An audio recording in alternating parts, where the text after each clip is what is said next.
देखेंगे कि नज़म को बुनियाद बना के प्रोड्यूसर ने बहुत जायज़ तरीके से एक्सपोज किया है उस सारे नेक्सस को। हम देखेंगे जो भारत की यूनिवर्सिटियों में किस तरह इस नज़म को एक पॉलिटिकल टूल के तौर पर इस्तेमाल किया जा रहा है, बिल्कुल ऑपोजिट कॉन्टेक्स्ट में। मगर अब यहाँ पर वो कह रहे हैं जी कि कश्मीर को हम हिस्सा बनाएंगे पाकिस्तान का। फैज़ अहमद फैज़ साहब की ये नज़म जो है, ये 1979 में उन्होंने अमेरिका में बैठकर लिखी थी, जब वो जलावतनी के दौर से गुजर रहे थे। उस वक्त उन्हें ख्याल भी नहीं होगा कि ये नज़म आने वाली दहाइयों में एक बहुत बड़ी गूंज का नाम बन जाएगी, इनकलाब के नारे के तौर पर जानी जाएगी और इसके साथ साथ मुतनाज़ा भी हो जाएगी। इसको हर तरह के गिरोह अपने अपने तौर पर इस्तेमाल करेंगे। मैं गवाह हूँ लम्हों का, जब हमने लाहौर में ये नज़म सुनी 1979 में, ये नज़म उन्होंने अमेरिका में बैठकर लिखी थी है, और इसका उन्वान जो है उस वक्त ऐसा था कि जिसकी वजह से शायद फौरी तौर पर किसी की तवज्जो भी नहीं गई होगी। वो उन्वान था कुरान शरीफ की एक आयत में से उन्होंने एक टुकड़ा लिया, वयब्का वजहू रब्बिका। अब ये था वो, इसका भी अगर तर्जमा हम देखें कि वो ये है कि तुम्हारे रब ने ही रह जाना है, उसकी ही बढ़तरी होनी है।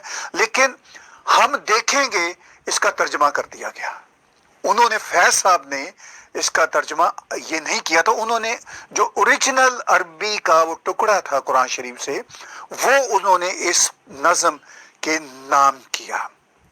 मुझे, हम देखेंगे क्यों याद आ रही है, अभी हाल ही में कश्मीर फाइल्स फिल्म में, द कश्मीर फाइल्स में ये नज़म बहुत चर्चे का बायस बनी, क्योंकि यही नज़म CAA के जो प्रोटेस्ट हुए थे उसमें गाई गई। जब आर्टिकल 370 35A रिवोक्स हुए उसमें ये नज़म पेश हुई, यानी उसमें भारत तेरे टुकड़े होंगे के साथ ये नज़म पेश हुई। अब मुझे याद आता है कि इस नज़म का कॉन्टेक्स्ट कैसे बदला।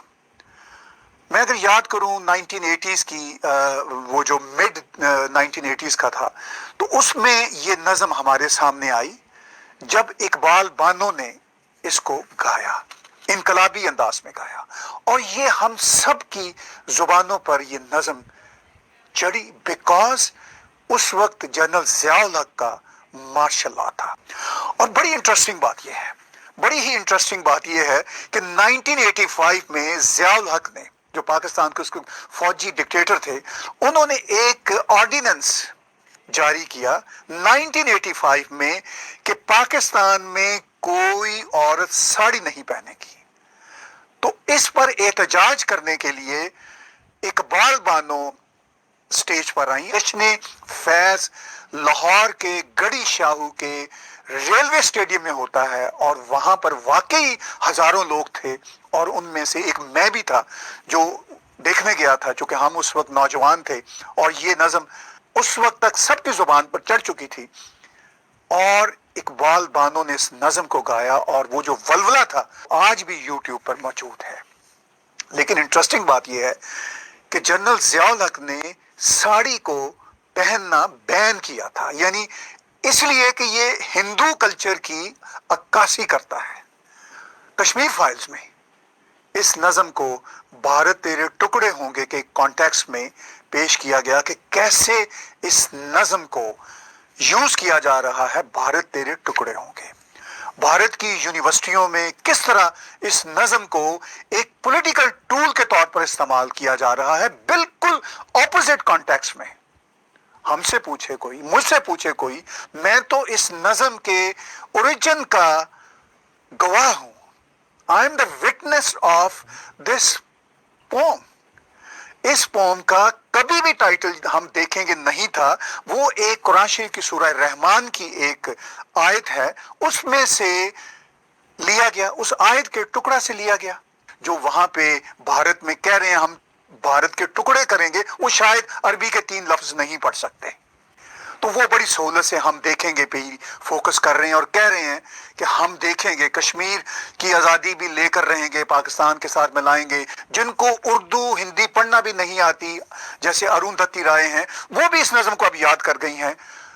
اس نظم کو اب تک درجنوں گلوکاروں نے گایا ہے ہوں گے سی اے کے بل کی، جنہوں نے مخالفت کی، جنہوں نے یہ بتایا پوری قوم کو کہ سی اے کا بل بھارت سے مسلمانوں کو نکال دے گا۔ اب سی اے کے بل پر کوئی بات بھی نہیں کرتا، لیکن وہ یہی سوچتے تھے یا بتاتے تھے کہ مسلمانوں کو بھارت سے نکال دیا جائے گا۔ مسلمان بھارت میں سی اے کا جب بل آیا تو اس سے اب زیادہ تعداد میں وہاں پہ موجود ہے، اور ان کا ملک ہے، ان کو رہنا چاہیے، ان کا دیش ہے، نہ ان کو کوئی فکر ہے، نہ کوئی مسئلہ ہے۔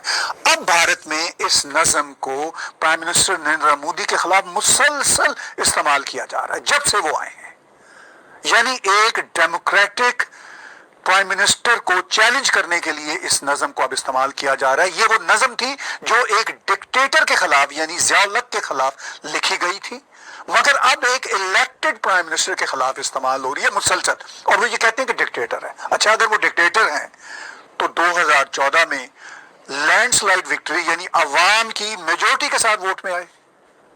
کوئی تو انٹلیکچوئل ڈس آنیسٹی ہونی چاہیے ان لوگوں میں، چاہے وہ اروندھتی رائے ہوں یا جیسے جتنے نام بھی ہوں، کہ کیا ڈکٹیٹر کی یہ ڈیفینیشن ہوتی ہے فار گاڈ سیک۔